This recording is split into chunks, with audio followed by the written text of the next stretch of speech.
history, Americans have long demanded one essential trait in their elected officials: absolutely perfect, immovable hair. But one candidate is determined to change all that, as you can see in this embarrassing open mic gaffe, caught on tape completely by accident. I'm ready whenever you are.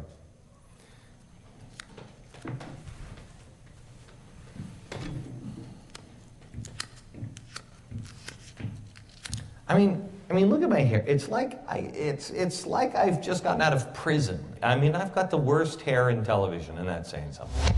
Guess what, American? Doesn't it? No, seriously. If I put on an orange jumpsuit, wouldn't it look like I just got out of prison? The man with the most disturbing hair in the history of TV. Some big guy with a badge was standing behind me going... is now well on his way to becoming the man with the most disturbing hair in the history... And it's not the guy who cuts my hair. It's not his fault. It's my hair. ...of politics. I wish rainbow wigs were in style. And given the competition, that's no small feat. I should get a toupee. I'm only saying that because this is a toupee. I'm trying to convince everybody that it's not. Because everybody looks at it and says, that couldn't be a toupee. Who would make a toupee look like that? Glenn Beck. Yes. Because troubled times... That's how sneaky I am. ...demand troubled hair. What was your smart aleck remark? And now, sporting a hairdo consisting of nearly 300 tiny hair-like fibers meticulously glued into place, give it up for Glenn Beck!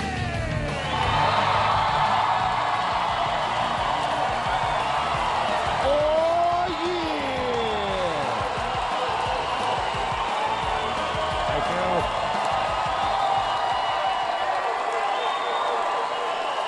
Sit down. Sit down.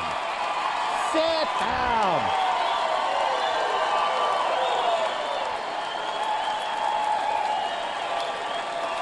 Sit down. Sit. I mean, I'm going home. I mean, I don't have to do anything. I'm just going home. Thank you so much. We want to... It's going to be an ugly night in Texas. God bless you guys. Thank you so much. Thanks for coming out. We are doing, first of all, hello to everybody in Texas, and I just want to say hello to... I also want to say hello to all the movie theaters, the 350 movie theaters that are seeing it. You guys are the smart ones, really. Oh, I'm making it up. There's actually, you know, we were talking on the air the other day that in these movie theaters, in Manhattan, in Chelsea, there was nobody that bought a single ticket to this show. Not one. And we challenged the audience, somebody in Manhattan, buy a ticket to the show. We were all excited when 2 tickets sold. I swear to you this is true. Jeff, who is the Steadicam operator who works with me in New York, I found out right before we went on that it's actually Jeff's sister, Tina. And what's the boyfriend's name? And Greg. Hi, Tina, Greg. You, by the way, you could keep your cell phones on. You can make phone calls, talk to each other.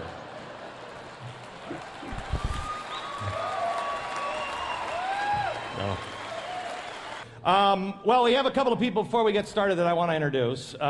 First of all, a politician to come to this show is either the dumbest guy on the planet or a brave dude. You decide. Governor of Texas, Governor Perry.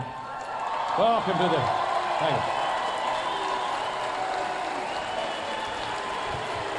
And of course, behind him, the First Lady. I also want to introduce a guy that you have probably heard on the program many times. He's a guy that took on 200 Taliban members.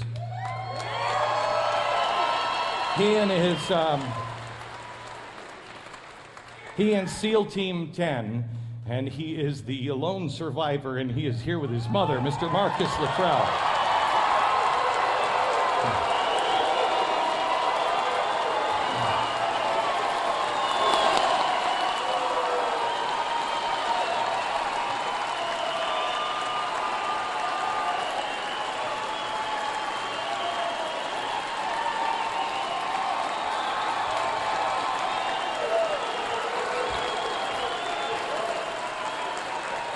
All right.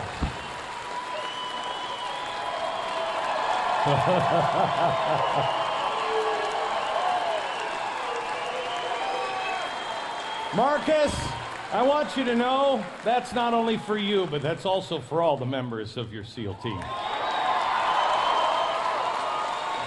Well, we're here to win an election, so what do you say we get started? Yeah, I usually dress like this when I, come to Texas. Dress like the local folk, Don't you hate it when politicians dress like this and they come out with their gun and they're like, yeah, I'm always like this, Oh, I'm wearing a flag, too. I didn't even see it. Thought maybe there might be a news helicopter above me, I guess. And then they give you some bull crap about their gun that are like, yeah, this is my grandpappy's gun. He gave it to me. I remember when he gave me his gun, he said, son, here's my gun. I'll remember it. That's what politicians like to do. That way, they can please everybody. You know what I mean? They have a gun, but they never purchased a gun. It's perfect for them. And then they get all dressed up like this, and are you this stupid that if somebody wears, the flannel shirt, which, by the way, is perfect for this time of year in Texas. Are you really this stupid that if I dress like this? I mean, I think the American people know. You can't just dress up in something stupid just to make people think that you're, like one of them. You know what I mean?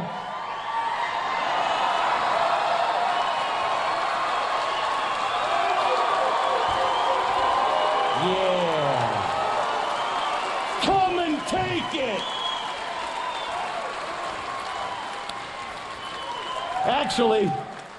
Actually, this is the only thing of this outfit that I actually own that is mine. Well, I mean, the pants.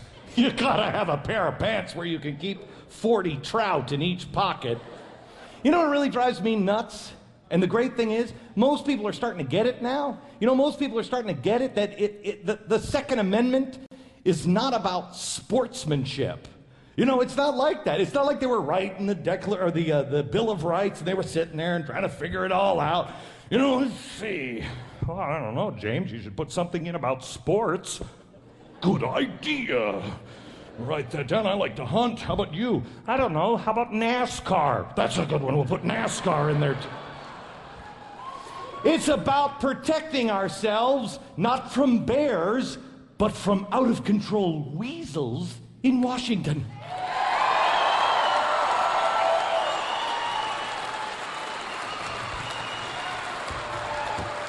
Let me tell you something.